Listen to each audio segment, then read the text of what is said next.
everybody. Welcome to Studio 64. My name's David. I've been searching the interzones for some more science, space, and tech news to share with you. I came across this at Interesting Engineering.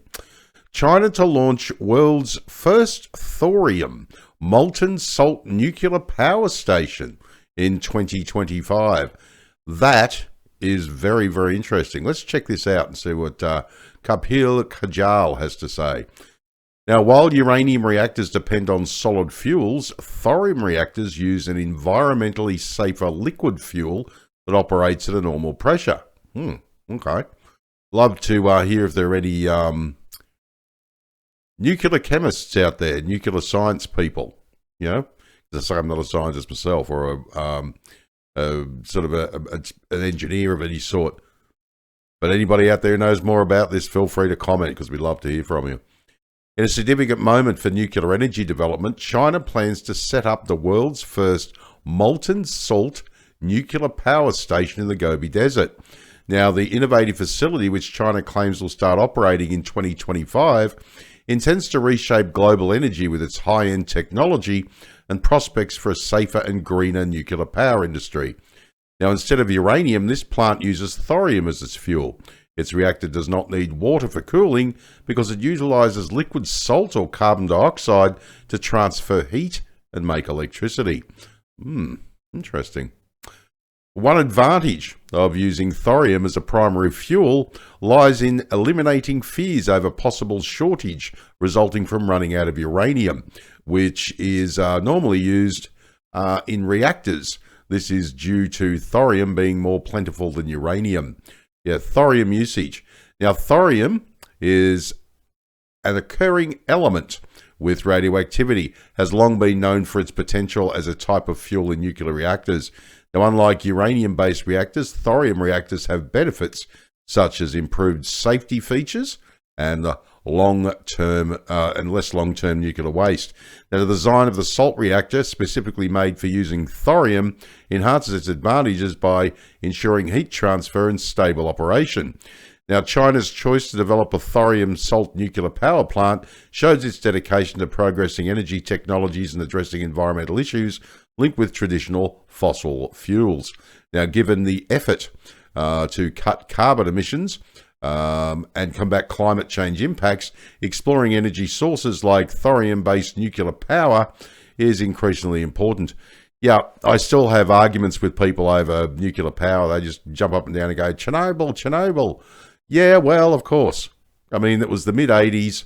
It was the former Soviet Union where 90% of the money was sucked out of the economy to go to the military. And it was 20, 30-year-old technology that was never maintained. Of course it's going to go boom at some point. Of course it was. What about Fukushima? Well, that was an earthquake and a tidal wave because Japanese had to put it close to the ocean for cooling purposes. This would eliminate a lot of that. But as I say, not a fan of, I've always said, not a fan of the Chinese government. Chinese scientists and Chinese people, great. Chinese Communist Party, not a fan. But this is very, very interesting. I love the science. I love science from all over the world. And I don't care if you're Chinese, Russian, or anything. You know, American, Australian, UK. Not interested in the political side. I think the political side's most entertaining. It's like when we go to space. How is it that we have Russians and Americans and, you know, everyone else up there in space and there's no arguments? Or very few. You know what I mean? The bloody politicians get up my nose. They fascinate me. Yes. Yeah, that's really interesting. As I say, I'm not a nuclear person myself, but I'd love to hear from people who are and what they think of a thorium reactor. Yeah, standout features. One of the hallmark features of thorium reactors is their passive safety measures. Now, while uranium reactors depend on solid fuel rods, thorium reactors use an environmentally safer liquid mixture of fuel that operates at normal temperature. Oh, and by the way, before I forget, I'll leave the link to the main article below the video so you can pop in, check out these embedded links, go for a bit of a deeper dive if you want beyond the main article. Makes for an interesting read, believe me. Now, moving away from the water cooling model, This design significantly reduces the chances of meltdowns. Further, it lessens other catastrophic events that follow such an event, creating a more secure version of nuclear power generation. Now, these relative advantages are rooted in the thorium reactors generating less toxic and short-lived radioactive waste than uranium-filled ones, thereby easing long-term disposal. Yes, the Thorium Molten Salt nuclear power station complements China's energy strategy of diversifying the sources and improving security consumption. Now, unlike silicon, those more advanced products still need to be for sale, or at least not widespread, making thorium the hot new thing friends are talking about. And I would argue with that, except I don't have any friends. And people out there watching this video going, I'm not surprised. This project aligns with China's carbon neutral ambition and showcases its leadership role in global initiatives on climate change, especially when you have to get 300 million more tonnes of coal for your coal-fired power stations so you can make electric vehicles. Fascinating. Geopolitical implications. Now, aside from its environmental benefits, the Thorium Molten Salt nuclear power station has a geopolitical significance. Now, while countries invest to guarantee equality of footing for the future, as die cast in shifting populism and nationalism trends shaping the global dynamics portfolio, how relationships are made may soon change greatly when looking at possible strategic alliances emerging due to nuclear inheritances. So basically, I'm assuming that it used to be oil wars and now it's fighting over rare minerals, and the next thing you know, it's a lot of nuclear places popping up like in Africa. The Russians are building nuclear power stations in Africa in a lot of different states. Done some videos on those too in the past, and more than one. Very interesting. There are a lot of African states are tired of the West for decades going, oh, we love the browns and blacks as peoples, we'll do lots to help them. And nothing ever happens after decades. So the Russians just go in there and go, here's some reliable power for you, and now you'll be able to get water and electricity and everything else. So while not a fan of Pooty Poots, he's definitely getting there and doing something in Africa, I can tell you that. Seems a little bit more positive. Yeah. So the example outlined in this design lays down one of the cornerstones for pursuing cleaner, safer and more efficient future energy sources. Now, while the world remains cautiously optimistic about China's strides in creating a new nuclear paradigm, leading questions will revolve around the technological developments and potential social implications facing these thorium-based reactors. Yes, a station then would pave the way for new energy technologies' transformative adoption and could significantly shape global energy systems over opened because whatever that seems a little bit poor English there, sir. Sorry about that. Opened because of a first ever successful operation.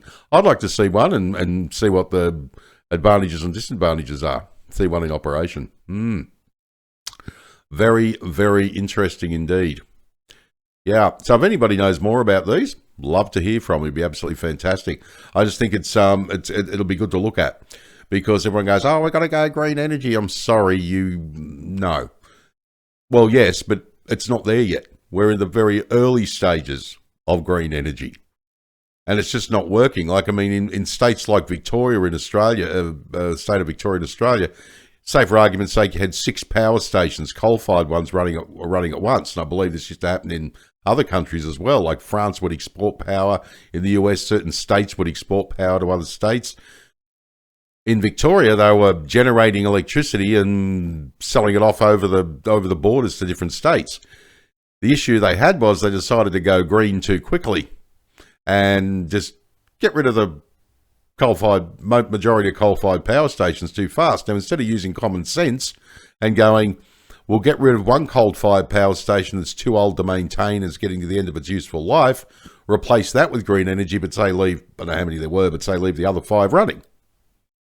And then as the green energy improved and became stable and locked in and did the job, and we're able to look to the future and go, okay, well, we know, but then you find out that, okay, it doesn't work well in this weather, we need a backup, etc.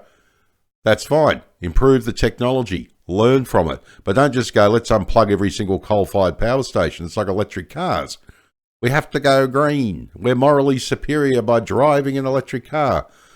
Well, yeah, the problem is it's got to be charged somehow. What's it going to operate on? You know, rainbows and unicorn farts?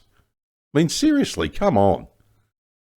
You know, and it just you see this all the time. I mentioned 300 million more tons of coal from China for electric for coal-fired power stations to make electric cars.